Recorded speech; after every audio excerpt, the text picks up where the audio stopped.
আমি সজীব ওয়াজেদ জয় বলছি। আপনারা জানেন, আপনারা নিজের চোখে দেখতে পেরেছেন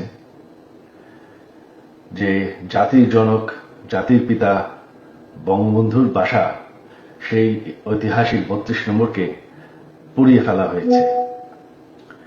এই প্রটেস্টার তো বলবো না, এই মব জাতির পিতার বাসাকে পুড়িয়ে ফেলায়। সেই বাসা যেখানে বঙ্গবন্ধুকে হত্যা করা হয়, বঙ্গবন্ধুর আমার পুরা পরিবারকে হত্যা করা হয়, যেই বাসা ৭৫-এর খুনিরা ধ্বংস করার সাহস পায়নি, যেই বাসা এখন এতদিন ওনার মিউজিয়াম ছিল, সেই বাসাকে তারা পুড়িয়ে ফেলেছে।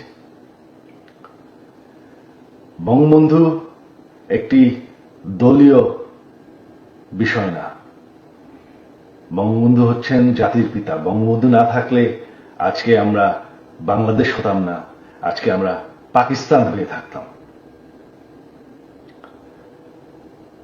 আপনারা জানেন, সামনে 15ই আগস্ট, সেই কালো রাত, যেই রাত্রে বঙ্গবন্ধু এবং আমার পরিবারকে হত্যা করা হয়। আমার আহ্বান বাঙালি জাতির কাছে যে আপনারা যদি স্বাধীনতার চেতনায় বিশ্বাস করেন, আপনারা যদি বাংলাদেশকে ভালোবাসেন, আর এই যে বাংলাদেশে বাস করছেন, এটাকে মেনে নেন যে বঙ্গবন্ধু আপনাদেরকে স্বাধীনতা দিয়েছে, আমাদেরকে স্বাধীনতা দিয়েছে। এই 15ই আগস্ট আমার আহ্বান আপনাদের প্রতি, শান্তিপূর্ণভাবে ৩২ নম্বরে গিয়ে ফুল দিয়ে আসবেন, দোয়া করবেন বঙ্গবন্ধুর জন্য, স্বাধীনতার চেতনার জন্য এবং আমার পরিবারের জন্য। এই হলো আমার আহ্বান আপনাদের প্রতি। ধন্যবাদ।